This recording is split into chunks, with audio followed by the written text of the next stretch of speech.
1 Samuel chapter 25. Then Samuel died, and the Israelites gathered together and lamented for him, and buried him at his home in Ramah. And David arose and went down to the wilderness of Paran. Now there was a man in Moab whose business was in Carmel, and the man was very rich. He had 3,000 sheep and 1,000 goats, and he was shearing his sheep in Carmel. The name of the man was Nabal, and the name of his wife Abigail.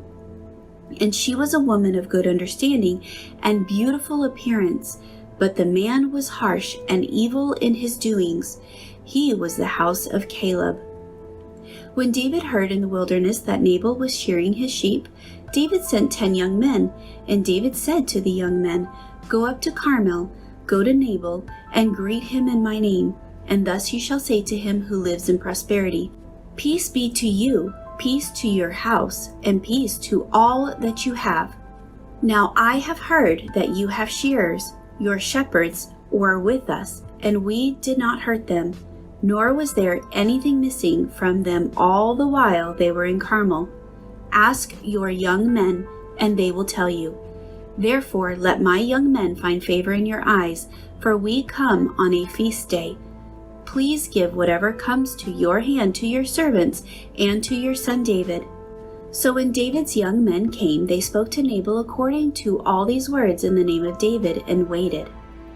Then Nabal answered David's servants and said, "Who is David, and who is the son of Jesse? There are many servants nowadays who break away each one from his master. Shall I then take my bread and my water and my meat that I have killed for my shearers, and give them to men when I do not know where they are from?" So David's young men turned on their heels and went back, and they came and told him all these words. Then David said to his men, "Every man gird on his sword." So every man girded on his sword, and David also girded on his sword. And about 400 men went with David, and 200 stayed with the supplies. Now one of the young men told Abigail, Nabal's wife, saying, "Look, David sent messengers from the wilderness to greet our master, and he reviled them. But the men were very good to us, and we were not hurt, nor did we miss anything as long as we accompanied them when we were in the fields. They were a wall to us, both by night and day, all the time we were with them keeping the sheep. Now therefore know and consider what you will do, for harm is determined against our master and against all his household, for he is such a scoundrel that one cannot speak to him." Then Abigail made haste and took 200 loaves of bread, 2 skins of wine, 5 sheep already dressed, 5 seahs of roasted grain, 100 clusters of raisins, and 200 cates of figs, and loaded them on donkeys. And she said to her servants, "Go on before me, see, I am coming after you."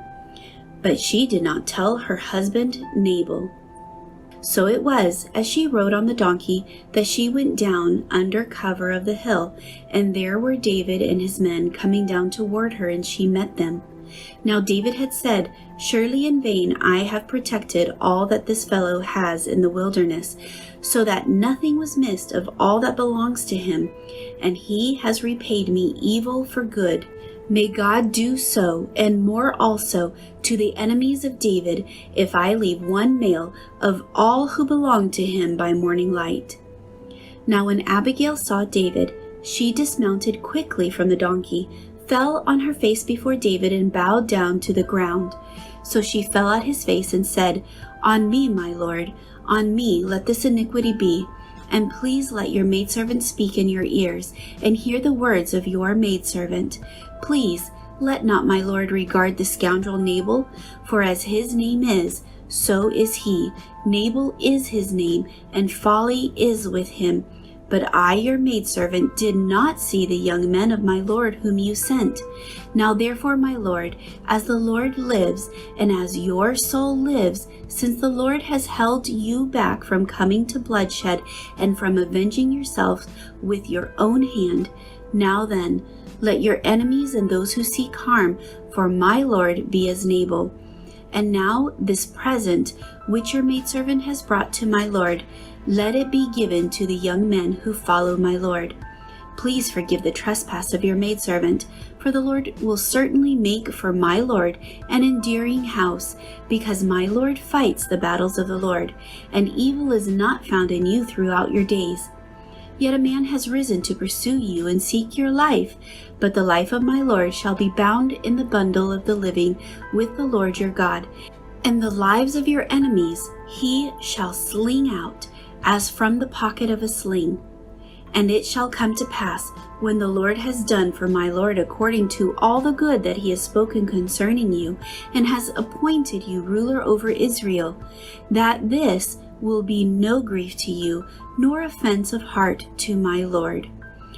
Either that you have shed blood without cause, or that my lord has avenged himself. But when the Lord has dealt well with my lord, then remember your maidservant. Then David said to Abigail, Blessed is the Lord God of Israel, who sent you this day to meet me, and blessed is your advice, and blessed are you, because you have kept me this day from coming to bloodshed, and from avenging myself with my own hand.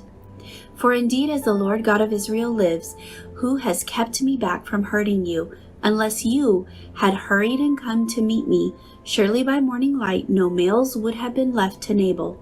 So David received from her hand what she had brought him, and said to her, Go up in peace to your house. See, I have heeded your voice and respected your person. Now Abigail went to Nabal, and there he was, holding a feast in his house like the feast of a king. And Nabal's heart was merry within him, for he was very drunk. Therefore she told him nothing, little or much, until morning light. So it was in the morning, when the wine had gone from Nabal, and his wife had told him these things, that his heart died within him, and he became like a stone. Then it happened, after about 10 days, that the Lord struck Nabal, and he died. So when David heard that Nabal was dead, he said, Blessed be the Lord, who has pleaded the cause of my reproach from the hand of Nabal, and has kept his servant from evil, for the Lord has returned the wickedness of Nabal on his own head. And David sent and proposed to Abigail to take her as his wife. When the servants of David had come to Abigail at Carmel, they spoke to her, saying, David sent us to you to ask you to become his wife. Then she arose, bowed her face to the earth, and said, Here is your maidservant, a servant to wash the feet of the servants of my lord. So Abigail rose in haste and rode on a donkey, attended by 5 of her maidens, and she followed the messengers of David and became his wife. David also took Ahinoam of Jezreel, and so both of them were his wives. But Saul had given Michal, his daughter, David's wife, to Balti, the son of Laish, who was from Galim.